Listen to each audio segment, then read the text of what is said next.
Okay. Sounds good. Well, everyone, welcome to the September 16th, 2020 meeting of the Traffic and Transportation Advisory Commission.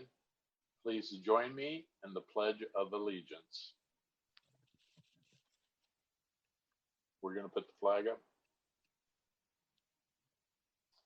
I pledge allegiance to the flag Of the United States of America and to the republic for which it stands, one nation, under God, indivisible, with liberty and justice for all. This is Marcelino. Could you please call the roll? Commissioner Eno, Present. Commissioner Reader, Here. Vice Chair Lemo, here. Chair Gregory, Here. Commissioner Simpson is absent. Thank you. All right. Well, first on agenda is the kind of the passing of the baton here. We are going to elect a new chair as first up. I'd like to just say a parting thank you for everybody. I enjoyed being the chair for this last year plus, and I wish the next chair a lot of success with our new format. All right. So do I have any motions for chair? I know Commissioner Lemo is vice chair, so I'm throwing nominations out here. I'd like to nominate Mr. Lemo to be our next chair. All right. Do we have a second? Second that. All right, there you go. Well, we have our chair. Now, should I do the vice chair or should I pass it on to him?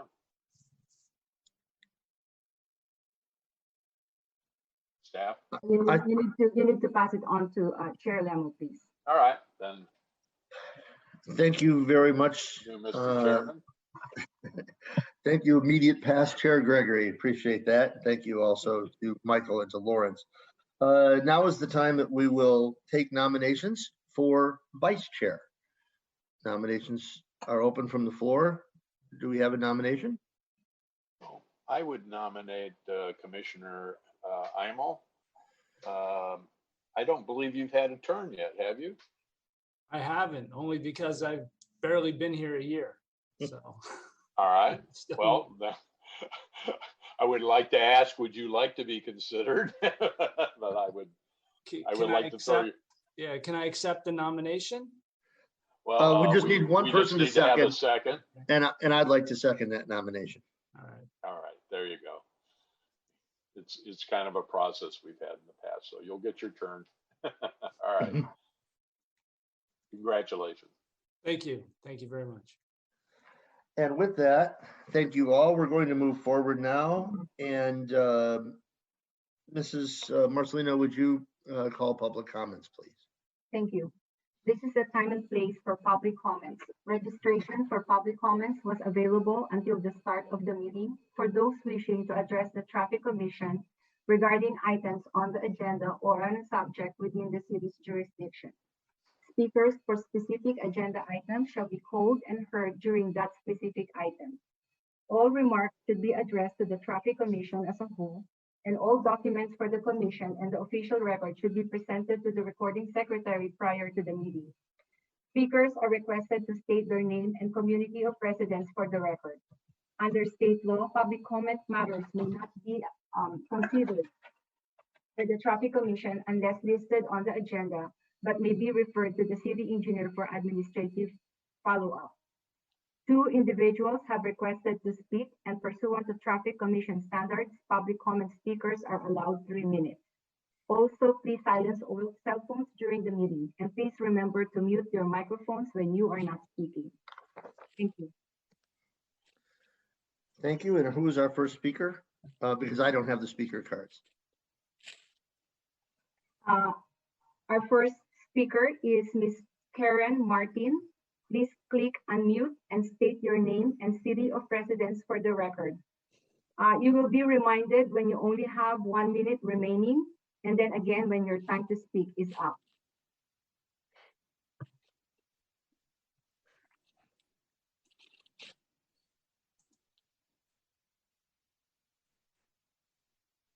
Mrs. Martin, can you please go ahead?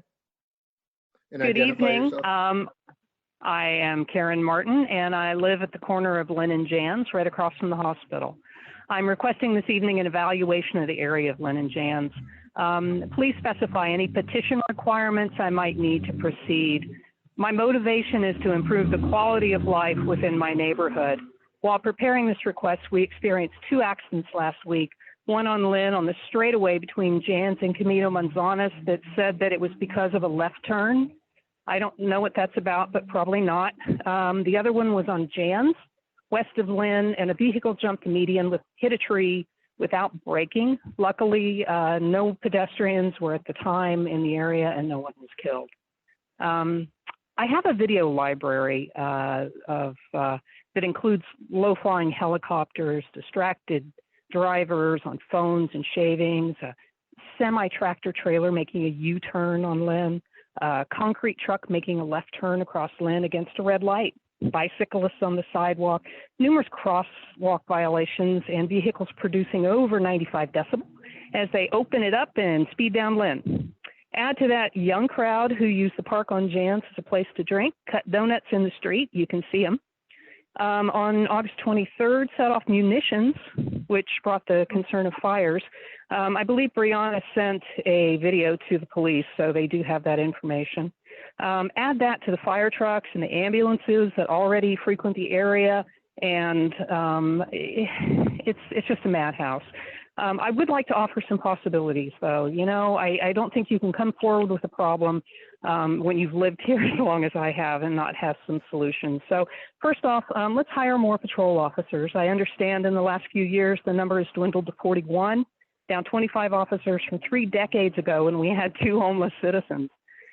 Recall our volunteers in policing that we lent to Agura. Park a cruiser or a motorcycle on the pads on Lynn. There doesn't need to be an officer there to, I think, have an effect. Instead of warning people on the loudspeaker to get off their phone, ticket them. It's quieter and more people are likely to behave if they're cited. Mount a camera on Lynn and Jan's intersection. Let people know you are doing so, and there will be a grace period before ticketing. People need to be encouraged to be good. Rotate the motorcycle officer that sits on Auto Mall to Lynn Road. Invest in a dosimeter. That's a device that measures sound. We now have Bill 1824. Refer to the noise element May 2000 and address the concerns of its citizens over the helicopter traffic, and require CLU to do a traffic study. I mentioned the last 2 projects because I was directed by the city to find construction projects to mitigate the cost of traffic control on Lynn. Ironically, they will make it worse and no mitigation is being required. Please, we need help. You're putting our lives at risk and decreasing our property values. I'd also like an explanation of why on Columbia, if the vehicles, 75% of them speed, they get humps. But if 75% of the vehicles speed on Lynn, it becomes the new speed limit. Thank you.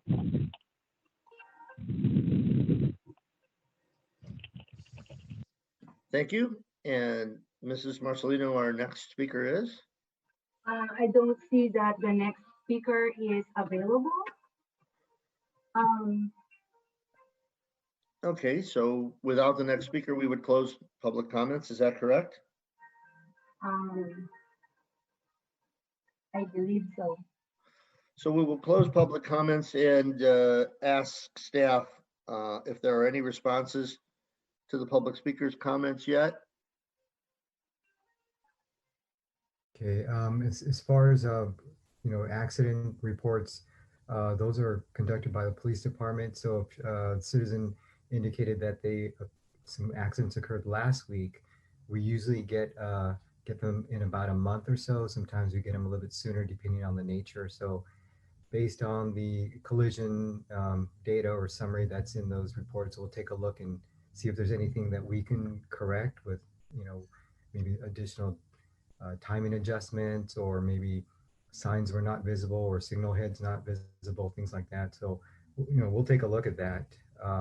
She also mentioned certain violations that occurred out there. I mean, we could talk to the police department, see what they can do about ramping up enforcement for the speed limit. I know they've been out there quite frequently. I've had conversations with Sergeant Carl Patterson. We actually met Miss Martin at the intersection a number of years ago to discuss some of the challenges that we have and face with police enforcement citywide, not just at that intersection and on Lynn Road. So we're trying to find different ways to try to respond to these types of requests throughout the city. There was also a question about speed humps on Columbia versus Lynn. I know, for residential streets, speed humps are something that we decided to provide to the community if they meet certain criteria. But for a thoroughfare like Lynn Road, that's something that's probably not safe to do. The speed limit on Lynn Road is set according to a state law. The state sets the speed limit according to the way most drivers are driving, and thus the speed limit on streets like Lynn Road that are 45 to 50 miles an hour, that's based on a radar survey that we conduct based on vehicles that we observe traveling. So, but we're looking at putting in radar feedback signs on Lynn Road over the next 3 to 6 months. So I think that should help some things out, and not just Lynn Road. We're looking at doing these things citywide because we're hearing these similar concerns on other streets throughout the city. Thank you, Mr. Mashiko. Any other staff comments in regards to public speaking? I would also like to just mention that in regards to helicopter traffic and ambulances and fire trucks and what have you, part of that is just proximity to the hospital. And, there's not a lot that we can do about that yet, but that's part of it. And I do know that the city does have a decibel reader. So if ever that's necessary, I imagine we should deal with that. With that, if there are no comments, we are going to move to our summary notes. And I'm looking at the summary notes here from February 19th. And I believe the action that we take is to review those notes and approve it. Is that correct? So have the commissioners had the opportunity to look and review the summary notes for February 19th, 2020, item number 7 on your agenda for tonight? It seems like that was years and years ago. I believe that's the last time we were all allowed out in public. I'll make a motion to approve the notes. Thank you, Commissioner Reeder. And Commissioner Gregory is giving us the sign that he seconds that. So thank you very much. If there are no further comments on that, all those in favor, please signify by saying aye or holding your thumb up. Aye. Aye. And aye, and thank you very much, Commissioner Reeder. And with that, if there are no further comments, we're going to move to item number 8. Item number 8 is commission referrals from October, wait a minute, here we go. From October 16, 2019. There are no referrals, so we're going to now move to our engineer's report. And that'll be presented by our senior engineer, Mike Tahidian. Mike, are you ready to roll with that? Yes, I am. Thank you. The floor is yours, sir. Thank you, Chair Lemo. At this point, I'm going to share my screen.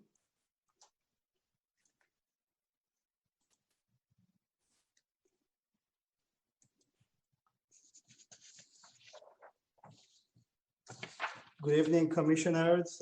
This evening, I'm going to present an overview of Los Feliz Sidewalk project. As mentioned, my name is Mike Tahidian, senior engineer with the city. The project is located on Los Feliz Drive between Thousand Oaks Boulevard and Conejo School Road. The project will provide a safe route to Conejo Elementary School and Colino Middle School, and will provide access to Thousand Oaks Boulevard for regional transit, shopping, and jobs. It would also directly connect to the Thousand Oaks Boulevard streetscape project at Thousand Oaks Boulevard. And on the east, is going to connect to proposed Conejo sidewalk on Conejo School Road, which is we anticipate to be in construction by spring 2021. So as you can see, this is an important pedestrian improvement facility connecting residential, commercial, and institutions. Project objectives include improving safety by providing continuous sidewalk. There are some gaps in existing sidewalk that this project will complete and will provide sidewalks on both sides of the street. Upgrading existing pedestrian paths at the driveways to comply with American with Disability Act or ADA.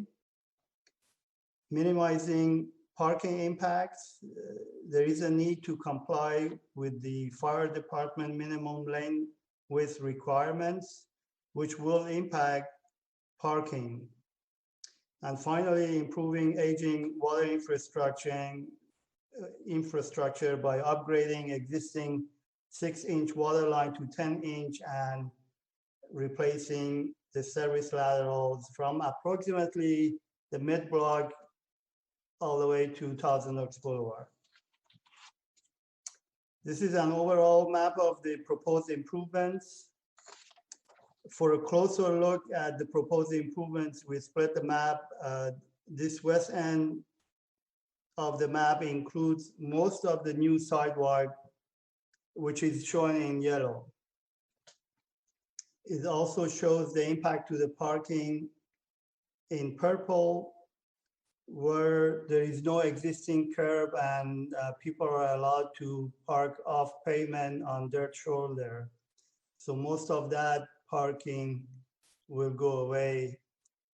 And we're also going to add additional parking, and that's shown in blue on this map. And finally, the proposed waterline alignment is near the center of the road, and it's shown in the dash blue. This east end map shows the ADA paths, mostly showing ADA paths work around the existing driveways, and there's also going to be a new, a shorter segment of new sidewalk closer to Conoco School Road. Most of this area already has existing sidewalks, so much less work. And also we're showing, if you notice the dash blue line near the center of the road toward the bottom of the page, this is where we're tying to existing water line. Here's an example of existing curbside parking that we're going to preserve as part of this project. Here is an example of what we were discussing earlier, the off-pavement parking areas with no curb that mostly will be eliminated as part of the project. This slide kind of summarizes the impact to the parking. There are 57 existing curbside parkings and 27 what we labeled existing miscellaneous parking. Again, this is the area with no curb and dirt shoulder.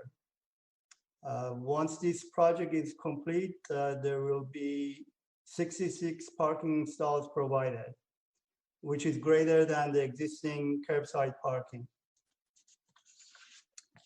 The following renderings show the typical proposed roadway cross sections. In this case, we're providing sidewalks on both sides, and we're providing the minimum 12 feet travel way as required by fire department. Next is it's showing that we're providing sidewalks on both sides and parking on one side. Again, we're providing the 12 feet minimum travel way.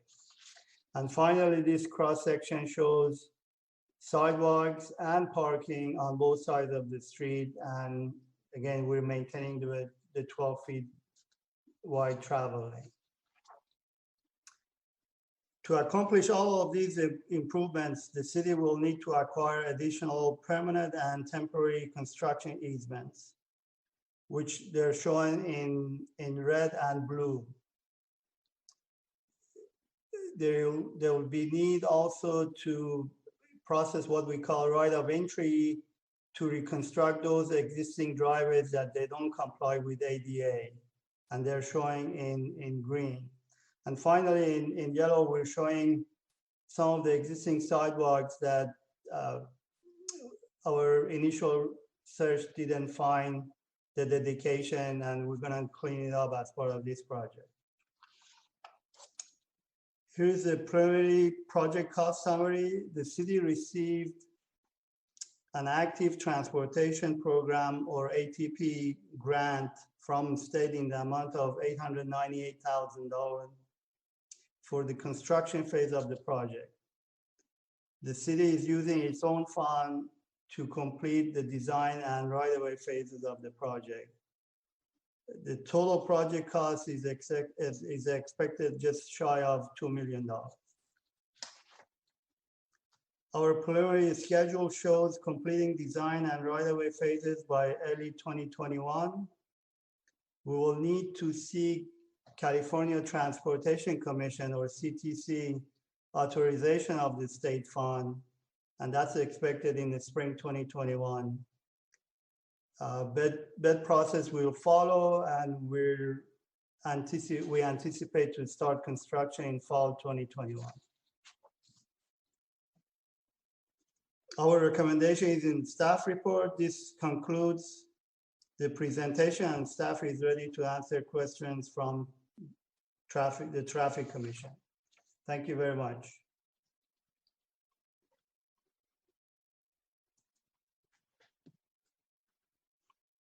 Thank you very much, Mr. Tahitian. Mrs. Marcelino, are there any speakers cards received on this subject? No one has requested to speak on this item, and for the record, no written statement has been submitted. Thank you very much. With that, I would like to see if any of our commissioners have questions of staff. And yeah, let's do it the old-fashioned way. Commissioner Reeder, if you would unmute, and if you would unmute your, there you go, and the floor is yours. Is there going to be a provision for students accessing the elementary school to ride bicycles? And those pictures with the parked cars and the right-of-way of the cars using the road, there's not much room. So would there be a provision to ride on the sidewalks there? I believe we need to look at that issue, but I understand. I mean, obviously, we're not providing any bike lanes on the roadway, and if I'm not mistaken, there may be provisions in the city that they can ride on the sidewalk. Yeah, I can jump in on that. Yeah, we do have in the municipal code, it does allow cyclists to use the sidewalks. However, they must yield to any pedestrians that they encounter while they're riding.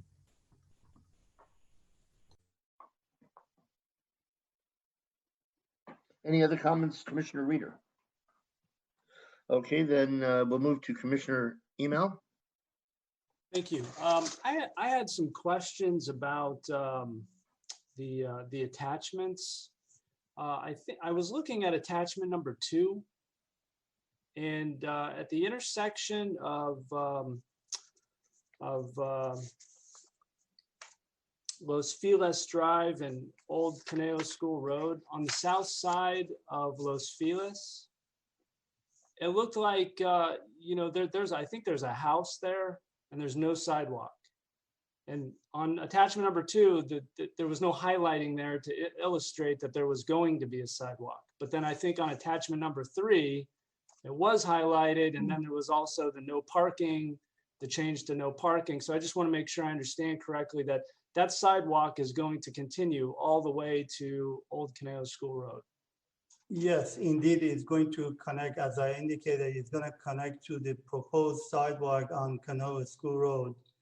Yes, we will have that short segment on the south side of Los Feliz near Conejo School Road. Can I ask another question? In the in the engineer's report, it says that the city staff held a community meeting on November 6th of last year to introduce the project to the community, and generally the project was well received. But do you recall the nature of any concerns or any negative feedback about the project? Nothing about the proposed improvements, but as you would expect, there was concern about high-speed movement on Los Feliz, generally speaking, and that was the concern that some shared with us. If we can do something about reducing speed, and generally speaking, by the time we improve a roadway, install sidewalk, curb and gutter, there is, I believe there is even research, there is a tendency for people to slow down. So at least we hope that this project will have positive impact even on speeding.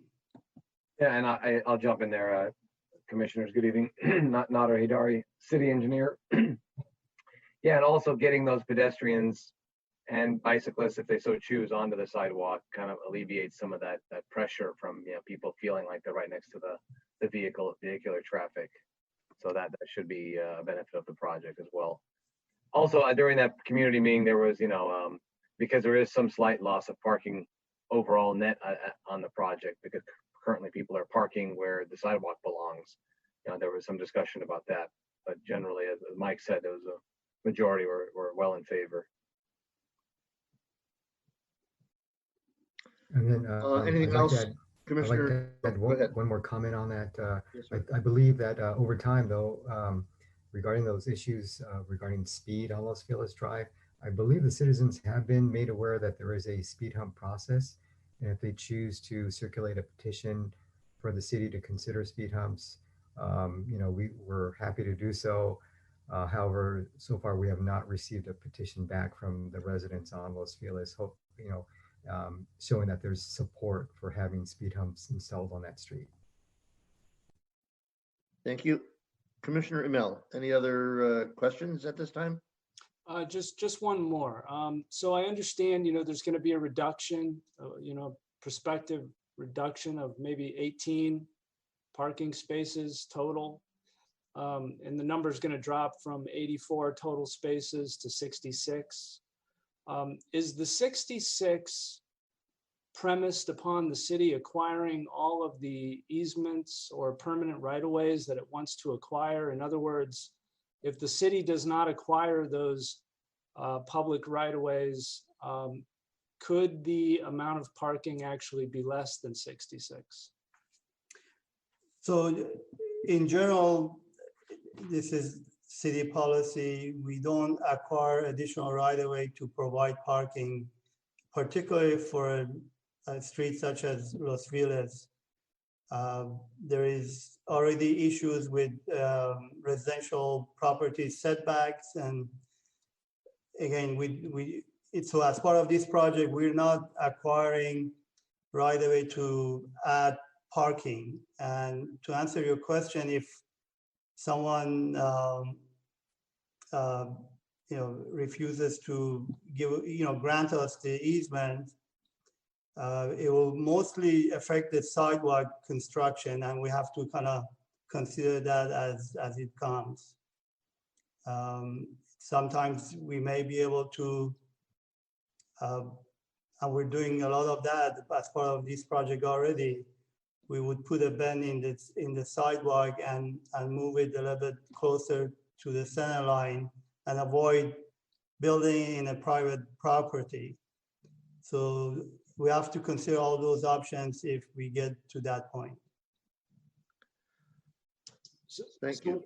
So what I hear you saying is the 66 parking spaces that are projected that doesn't depend on whether the city's not going to acquire public right-of-ways for the purposes of parking. So the number really will be 66. That's an accurate number. Or close to it. As you remember on the slide, we showed we already have existing 57 curbside parking. So it's a short short run to get to 66, and I think we can make it, yes.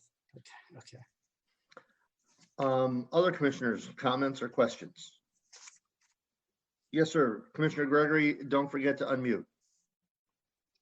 I just wanted to ask how secure the funding is for this project, all things considered today.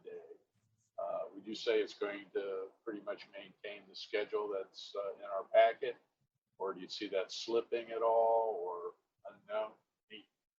Any feedback on this construction estimate?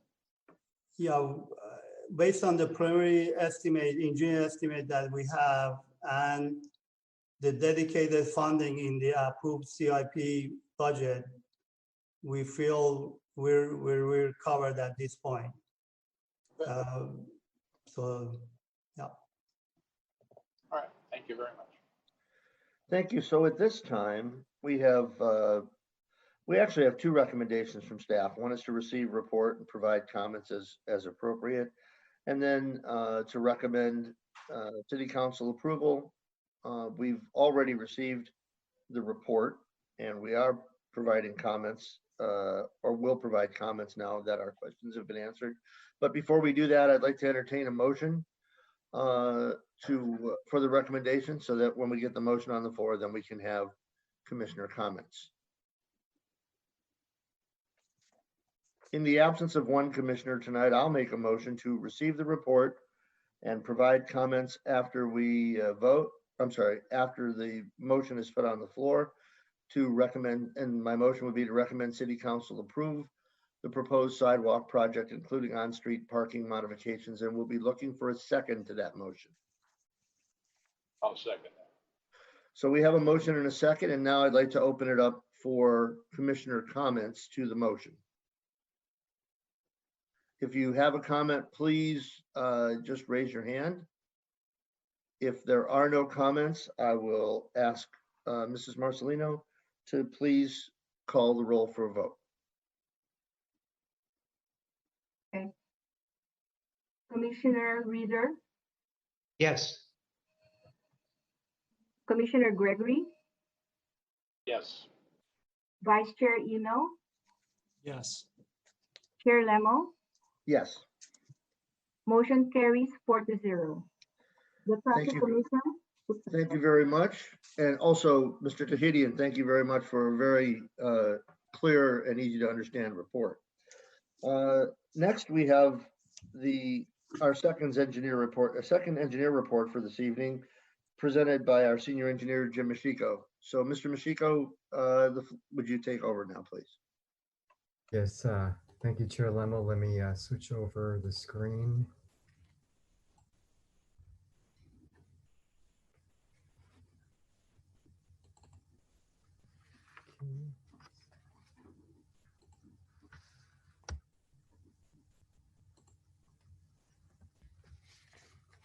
Okay, so yeah, so tonight, Traffic Commission is asked to consider adding stop sign control at 3 intersections. 2 are located within residential neighborhoods, and 1 is along a major street. We typically bring these traffic evaluations for stop signs once a year to the Traffic Commission. Number 1, to allow for public input on the proposed stop signs, and number 2, to develop a recommendation for the City Council, since stop signs are approved by the council, not by staff administratively.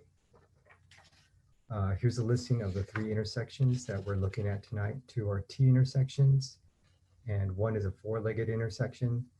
Neither of the 2 residential T intersections have stop or yield signs in place to regulate right-of-way. The primary area of concern is the failure of some drivers on the terminating streets to yield properly before entering. The second area of concern is visibility when approaching the intersection from these terminating streets, and I'll show some pictures of these locations later in the presentation. We have observed that the driver behavior at some of the intersections, or at all 3 of these intersections, can be corrected with the installation of the proposed stop signs. And want to mention that, again, that City Council approves all stop sign installations, so we've adopted a practice here to bring these to Traffic Commission before they move on to City Council for consideration. I do want to point out again, another item is that we're not proposing all-way stop control based on the volume of traffic at any of the 3 intersections. And the traffic volume conditions are summarized on this slide. To the T intersections, we're proposing stop control are on the terminating legs only. For the 4-legged intersection of MOORPARK Road and Greenmeadow Avenue, if you drove out there, 3 of the 4 legs have stop control and 1 leg doesn't. This results in an imbalanced intersection, and the proposed stop sign will balance things out and make it clear that all legs should stop before entering the intersection. Want to emphasize that stop signs are not used for speed control, and as they're designed to regulate right-of-way at intersections, which is the intended purpose of the 3 intersections being considered tonight. Here's a location map of DONNIK Avenue at NOWAK Avenue. NOWAK terminates in the westbound direction at DONNIK, and the intersection is just south of the Los Robles Medical Center. At T intersections, the vehicle code requires the terminating street shall yield to the cross-street traffic, whether signage is posted or not. At locations where signage is not posted, the city has adopted practice to post stop signs at the terminating legs to eliminate any confusion as to who has a right-of-way and to be consistent with our best practice policies within the field of traffic engineering.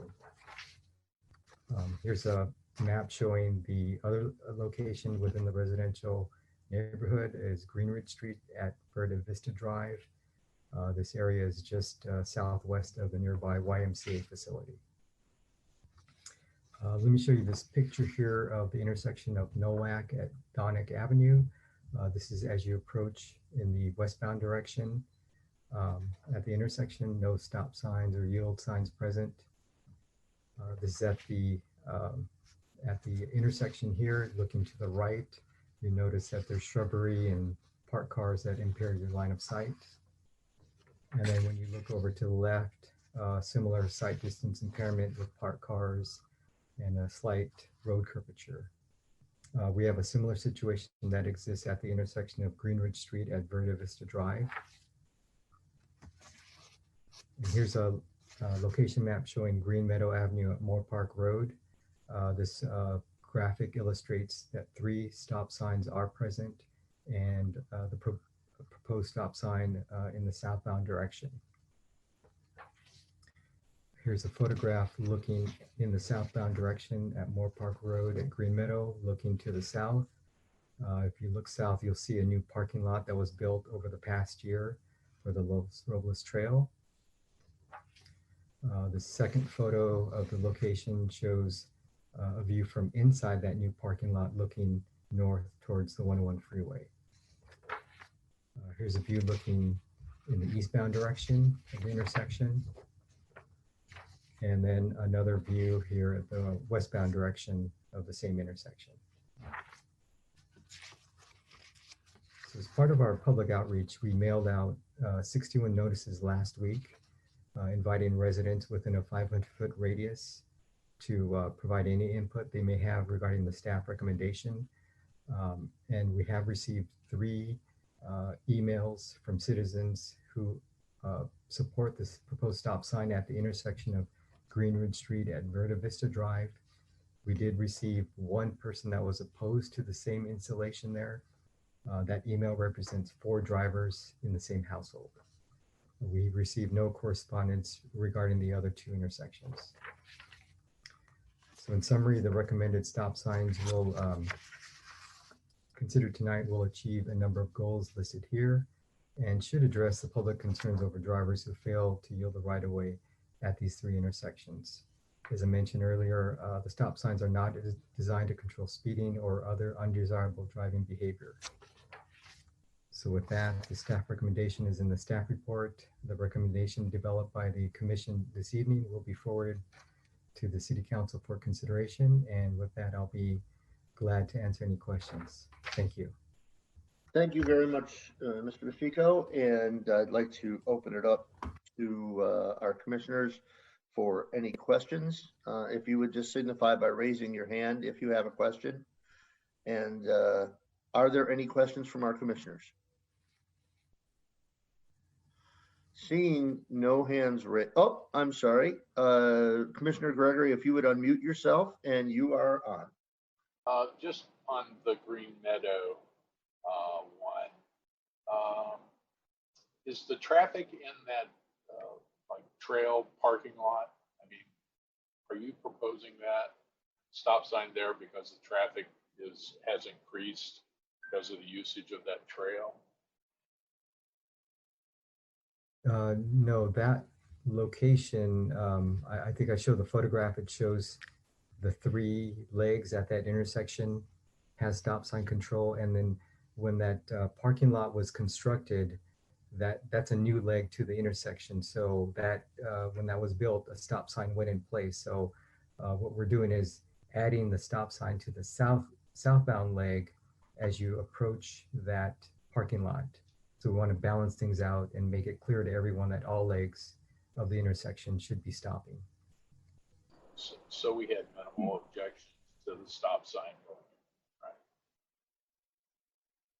Say again, please. I've traveled that before. I can foresee that stop sign being one of those rolling stop signs in that location for all the people that live in that area. That's all I foresee. But if it needs it to balance it out. That's fine with me. I just kind of know the traffic in that area, and I'm telling you right now, it will be a rolling stop sign location for sure. Yeah, one other thing I want to point out about that intersection, that's where the road terminates at that leg. So we want to make it clear to the driver that, the road does end there. We don't want them to continue and drive straight through the intersection. So it's another benefit. So it reestablishes that. I would just want to make sure that the markings are prominent. Okay, that's all I would suggest. All right, thank you very much.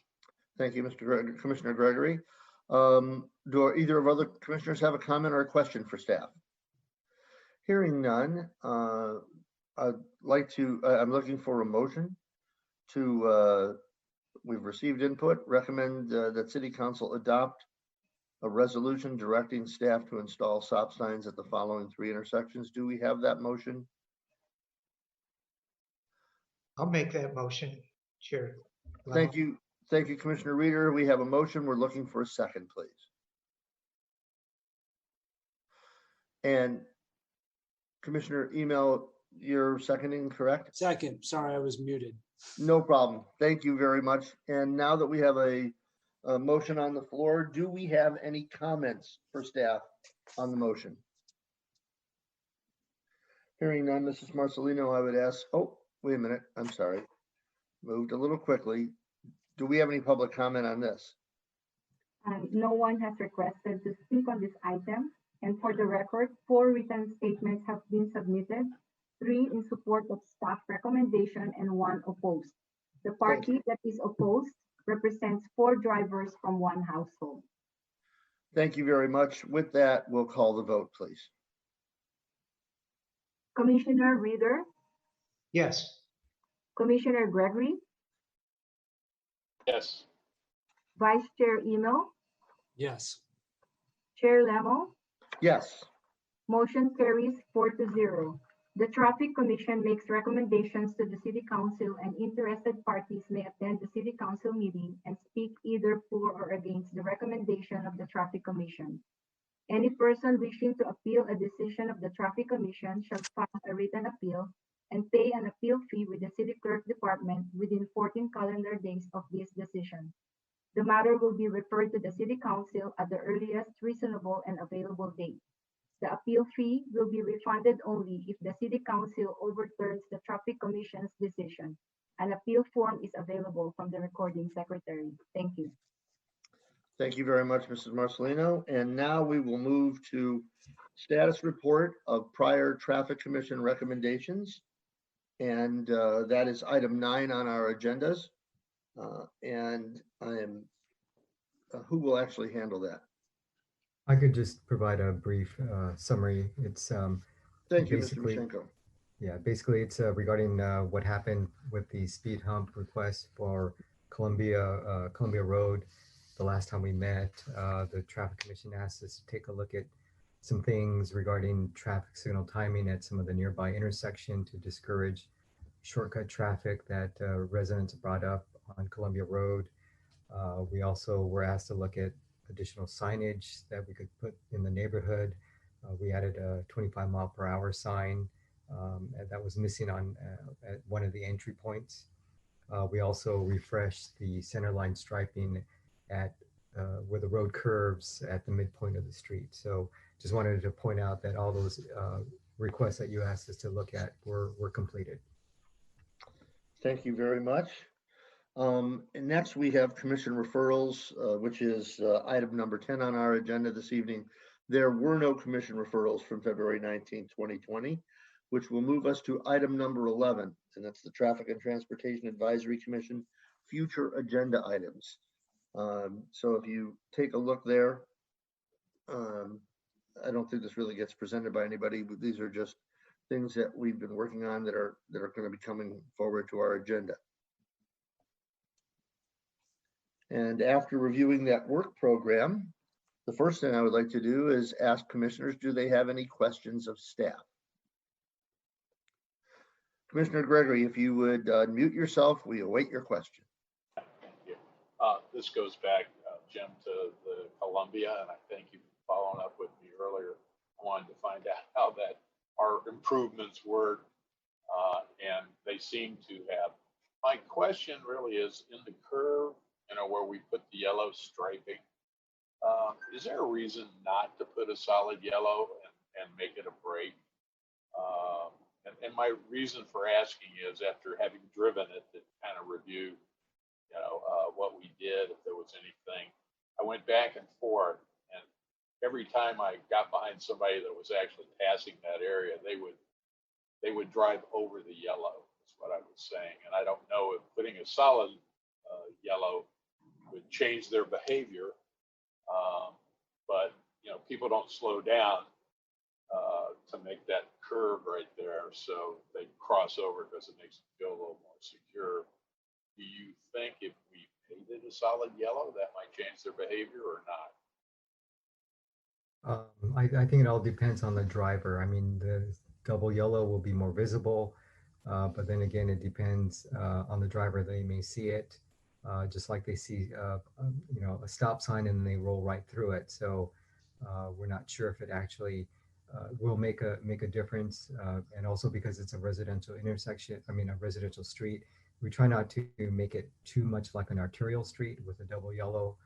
And then also on trash day, if cars are parked there, or there's the trash bins are in the street and they have to scoot over that center line, technically it's not legal to cross that center line. So sometimes we do go with that dashed yellow rather than the solid yellow.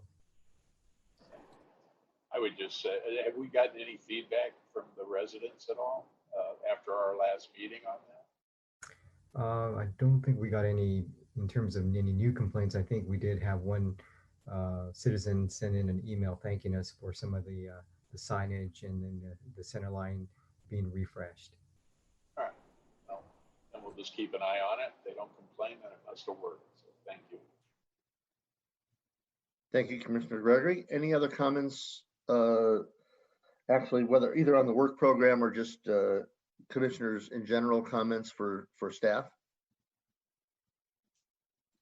Hearing none, I do have a few, and